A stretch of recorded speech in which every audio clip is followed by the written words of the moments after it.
எல்லோருக்கும் வணக்கம். 2026ஆம் ஆண்டு பிறக்க போகுது. இந்த இனிய புத்தாண்டு வாழ்த்துக்களை முதல்ல தெரிவிச்சுக்கிறேன். ஆமாங்க. புது வருஷம்னாலே ஒரு புது உற்சாகம் இருக்கும். இந்த 2026ஆம் வருஷத்துல நம்மளோட ராசி பலன்கள் எப்படி இருக்க போகுதுன்னு தெரிஞ்சுக்க எல்லாரும் ஆவலா இருப்பீங்கன்னு நினைக்கிறேன். நிச்சயமா. இந்த வருஷம் சனி, குரு, ராகு, கேதுன்னு முக்கியமான கிரகங்கள் நிறைய பெயர்ச்சிகளை சந்திக்க போகுது. அதனால ஒவ்வொரு ராசிக்கும் தனித்தனி மாற்றங்கள் நிறையவே இருக்குமா. கரெக்ட். வேலை, குடும்பம், படிப்பு, கல்யாணம், பிசினஸ், ஆரோக்கியம்னு நம்ம வாழ்க்கையோட எல்லா துறைகள்லயும் புது ஆரம்பங்கள், சவால்கள், நல்ல வாய்ப்புகள்னு நிறைய விஷயங்கள் நடக்க போகுது. ஆமாங்க. ஒவ்வொரு ராசிக்கும் இந்த வருஷம் எதிர்பாராத திருப்பங்களையும் வளர்ச்சிக்கு தேவையான வாய்ப்புகளையும் கொடுக்கும்னு சொல்றாங்க. அதனால நம்ம ராசிக்கு இந்த வருஷத்தோட ஆரம்ப காலகட்டம் எப்படி இருக்கும்னு நல்லா தெரிஞ்சுக்கிட்டு முன்னெச்சரிக்கையா செயல்படுறது ரொம்ப முக்கியம். கிரக நிலைகள் நம்ம வாழ்க்கையை எப்படி பாதிக்க போகுதுன்னு தெரிஞ்சுக்கிட்டு அதுக்கேத்த பரிகாரங்களையும் வழிபாடுகளையும் செஞ்சு இந்த புத்தாண்டை வெற்றிகரமா மாத்திக்கலாம். சரிங்க. இப்போ 12 ராசிக்காரங்களுக்கும் என்னென்ன தனித்துவமான பலன்கள் இருக்குன்னு நாம இந்த பதிவுல விரிவா பார்க்கலாம். இந்த வீடியோவை பார்க்கறதுக்கு முன்னாடி நம்ம சேனலை சப்ஸ்கிரைப் பண்ணாதவங்க உடனே சப்ஸ்கிரைப் பண்ணிக்கோங்க. மறக்காம பெல் பட்டனையும் கிளிக் பண்ணி வச்சுக்கோங்க. அப்பதான் நாங்க போடுற ஒவ்வொரு வீடியோவும் உங்களுக்கு நோட்டிபிகேஷனா உடனுக்குடன் வரும். சரிங்க, வாங்க இப்போ ராசி பலன்களை விரிவா பார்க்கலாம். 2026ஆம் ஆண்டு தனுசு ராசிக்காரர்களுக்கு எப்படி இருக்கும்னு தெரிஞ்சுக்க ஆவலா இருக்கேன். வாங்க, நல்ல கேள்வி. தனுசு ராசி அன்பர்களுக்கு 2026 ஒரு கலவையான பலன்களை தரக்கூடிய ஆண்டாக இருக்கும். குறிப்பா உங்க ராசிநாதன் குரு பகவான் ஆண்டின் பிற்பகுதியில் இடம்பெயர்ந்து நல்ல பலன்களை தருவார். அப்படியா? குடும்ப வாழ்க்கை எப்படி இருக்கும்? சில சவால்கள் இருக்கும்னு சொன்னீங்களே. ஆமா, குடும்ப வாழ்க்கையில சில சவால்கள் இருக்கலாம். குடும்ப உறுப்பினர்களுடன் கருத்து வேறுபாடுகள் வர வாய்ப்பிருக்கு.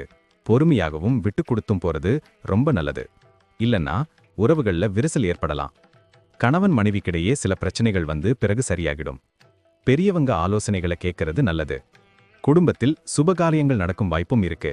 முக்கியமா உங்க பிள்ளைகளோட கல்வி, திருமணம் நல்ல முன்னேற்றம் அடையும். பழைய பகைகளை மறந்து புதிய உறவுகளை வளர்த்துப்பீங்க. சரி, தொழில் வியாபாரம் எப்படி இருக்கும்? புதிய முயற்சிகளை தவிர்க்கணும்னு சொன்னீங்க. கரெக்ட். தொழில் வியாபாரத்தில் புதிய முயற்சிகளை தவிர்ப்பது நல்லது. ஏற்கனவே இருக்கிற தொழில்களில் கவனம் செலுத்துங்க. போட்டியாளர்களால் சில இடையூறுகள் வரலாம், எச்சரிக்கையா இருக்கணும். புதிய முதலீடுகளை தவிர்ப்பது நல்லது. கூட்டாளிகளுடன் கருத்து வேறுபாடுகள் வந்து வியாபாரத்தில் கொஞ்சம் சுணக்கம் ஏற்பட வாய்ப்பிருக்கு. ஆனா விடாமுயற்சியும் கடின உழைப்பும் நல்ல பலன் தரும். புதிய ஒப்பந்தங்கள் கிடைப்பதில் தாமதம் இருந்தாலும் நம்பிக்கையோட செயல்பட்டால் முன்னேற்றம் பார்க்கலாம். வேலைக்கு போறவங்களுக்கு எப்படி இருக்கும்? இடமாற்றங்கள் இருக்கும்னு சொன்னீங்க. ஆமா, வேலையில இருக்கிறவங்களுக்கு சில இடமாற்றங்கள் இருக்கும். புதிய பொறுப்புகள் கிடைக்கும். அதனால வேலைப்பழு அதிகரிக்கும். சக ஊழியர்களுடன் நல்ல உறவை பேணுவது முக்கியம். உயர் அதிகாரிகளுடன் கருத்து வேறுபாடுகள் வரலாம். ஆனால் உங்க கடின உழைப்பு நல்ல பெயரை பெற்றுத்தரும். பதவி உயர்வு கிடைக்க வாய்ப்பிருக்கு. உங்க திறமைக்கு அங்கீகாரம் கிடைக்கும். புதிய வேலை தேடுபவர்களுக்கு நல்ல வேலை கிடைக்க வாய்ப்பு இருந்தாலும் அவசரப்படாம சரியான முடிவுகளை எடுக்கணும். நிதிநிலை எப்படி இருக்கும்? குரு பகவான் ஜூலை மாசத்துக்கு அப்புறம் நல்ல முன்னேற்றம் தருவார்னு சொன்னீங்க. நிதிநிலையில் ஏற்ற இறக்கங்கள் இருக்கும். எதிர்பாராத செலவுகள் வரலாம். சேமிப்புகளில் கவனம் செலுத்துங்க. ஆடம்பர செலவுகளை தவிர்ப்பது நல்லது. புதிய முதலீடுகளை தவிர்ப்பதும் கடன் வாங்குவதை தவிர்ப்பதும் அவசியம். குரு பகவான் ஜூலை மாதத்திற்கு பிறகு நல்ல நிதி முன்னேற்றத்தை தருவார்.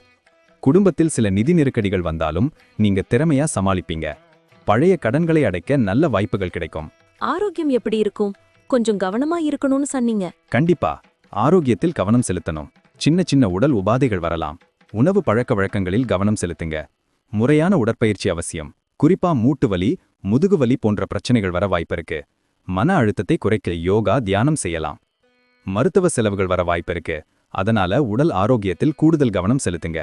போதிய ஓய்வு எடுத்துக்கொள்வதும் முக்கியம். குழந்தைகள் விஷயம் எப்படி இருக்கும்?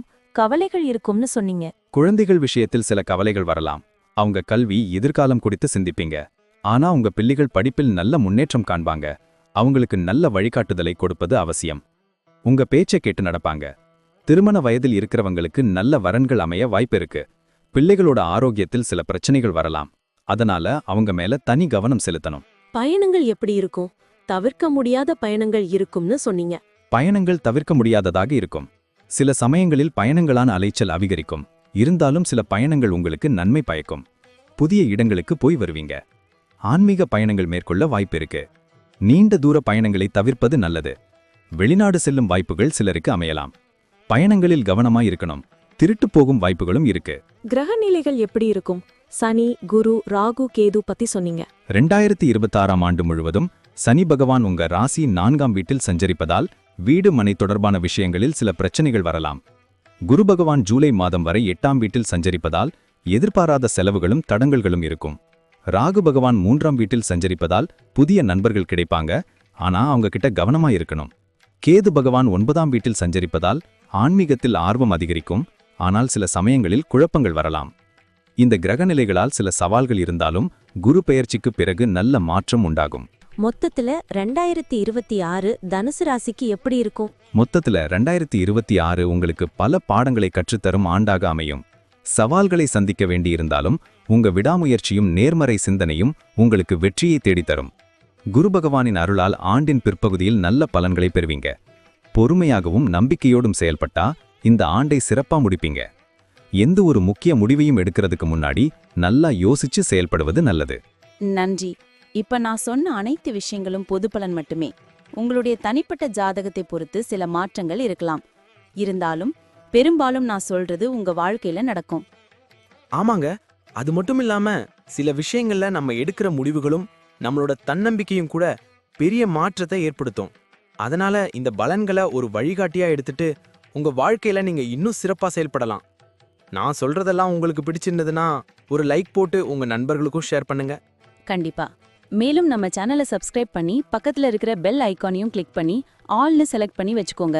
அப்பதான் நாங்க போடுற எல்லா வீடியோக்களும் உங்களுக்கு உடனுக்குடன் நோட்டிபிகேஷனா வந்து சேரும். இது போல இன்னும் நிறைய சுவாரஸ்யமான தகவல்களோட அடுத்த வீடியோல சந்திப்போம். உங்களுடைய எதிர்கால வெற்றிக்கு என்னுடைய மனமார்ந்த வாழ்த்துக்கள். எப்பவும் நம்பிக்கையோட இருங்க. நன்றி. வாழ்க வளமுடன்.